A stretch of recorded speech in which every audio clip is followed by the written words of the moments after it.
मैं चाहूंगा कि हुए को हीरोइनों के बोला देती तो बड़ा अच्छा रहे।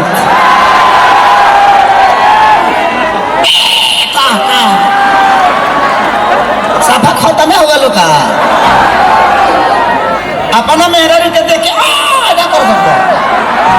वो भी किसी की औरत है, वो अलग बात है कि हमारी नहीं है, लेकिन हर औरत का सम्मान करना सीखिए आप सब भी।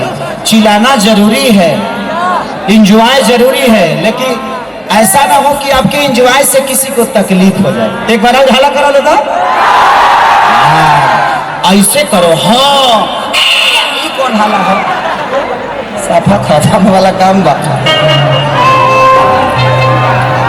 एक औरत अपना पति से फोन करके कह दिया, विकास सिंह वीरप्पन मेरे बड़े भाई KVP entertainment, Galaxy entertainment Pradeep ji, एक हीरोइन को बुला दीजिए। किसी को हीरोइन जी को 2 जनी के बुला दो, 2 जनी के बुला। अब 2 जनी होता तो चलिए।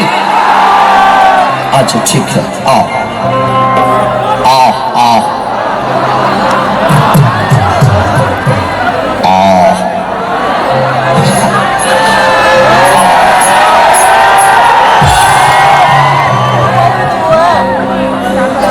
कि तुझको रखने में बहुत कष्ट है, मेरी वाली मस्त है।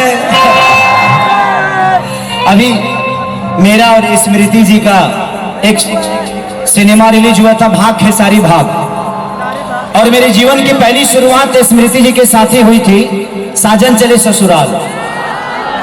जब मैं बाहर निकलता हूं तो लोग ये पूछते हैं कि खेसारी जी स्मृति सिन्हा आपकी मेहरारू है? मैं बोलता हूं नहीं भाई, हमारे मेहरारू अलग है, बैक साइड से सपोर्ट करती हैं। हाँ मैंने पर्दा पे पर तू है जी बड़ू जहां हम बनी तो होता है। जीवन में कोई दोस्त ऐसा मिलता है जिसके सहारे हम अपने चीजों को चलाते हैं, और हर आदमी के जीवन में हुआ है। और ये मेरी बहुत अच्छी दोस्त हैं जो कि मुझे बहुत प्यार करती हैं, कहीं भी करती हैं, जहां भी जाती हैं मेरा नाम लेती हैं और आदर सम्मान से लेती हैं।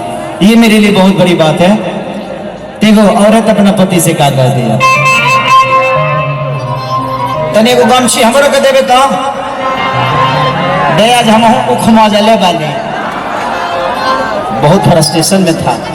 आज लग रहा है कि मैं दुनिया में हूँ। इनको देखने के बाद ना तो 13-14 आदमी के देख के हम आधा आफत में आगरनी है।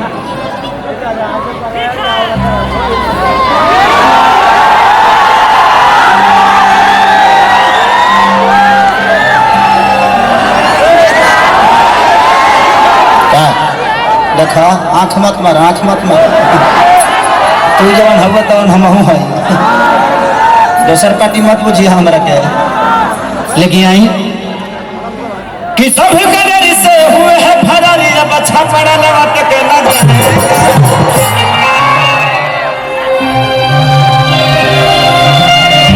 कि नून रोटी खाएंगे, जिंदगी संग ही बिताएंगे। ठीक है, लेकिन आई औरतिया क्या कहती है, जियो हमारा बाप के पतो,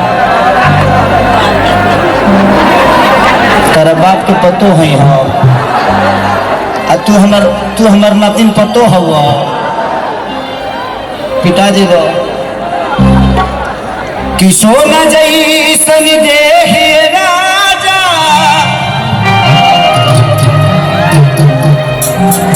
और कहियो कदी माटी हो, कि घर छोड़ के दिल्ली बाड़ देवरा पाती हो, कि बोले के न ढंग बा न चले के लूरी हो, हम के छोड़ के रहे लय नती सागरपुर हो। कि कैसे बताई कितना झील मजबूरी में, हमरो के लेके चला सैया सीतापुरी में।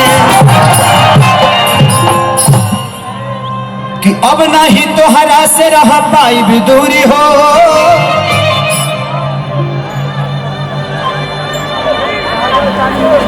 कितना हौसत आते। औरत कह दिया कि दही के नदिया के तोहरा अरे बिलारी का खबर भइल राजा कि लगे डार ईदवा कि लगे डर ईदवर करी घाती है राजा दिन रात रखे छतिए पर हाथिए। म्यूजिक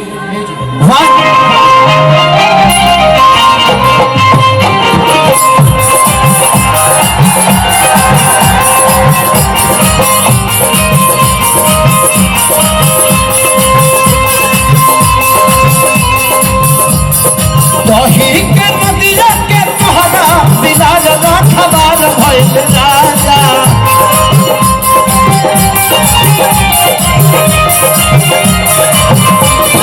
दही के नदिया के तोहरा बिना खबर भइल राजा।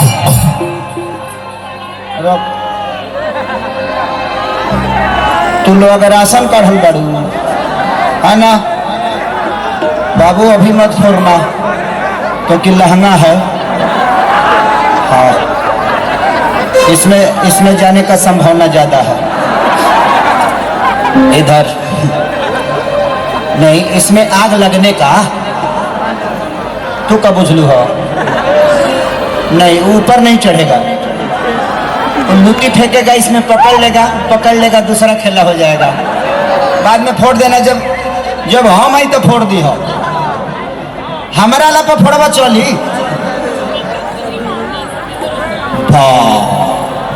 स्मृति जी कह रहे कि हम बम है, हम का छुरछुरी है। बम है, हम छुरछुरी हैं। अच्छा, इसकी बात कर रहे हैं। ओके, हम कहेंगे हमारा क्या कहता नहीं कि लगे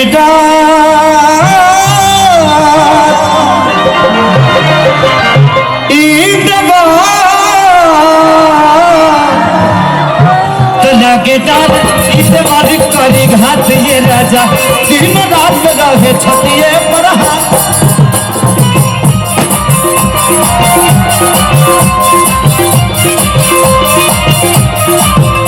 लगे डर इसे बड़ी करी घात ये राजा दिन रात रहे छतिए।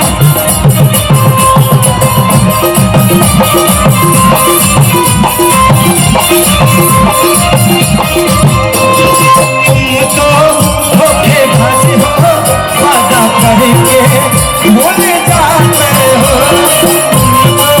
धोखे भाजी हो, वादा करके भूल जाते हो।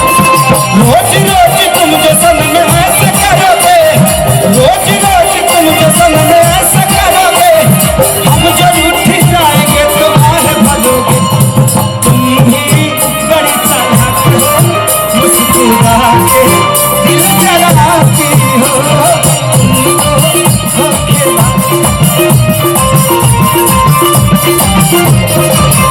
दिन रात लगे छतिए पर हाथ।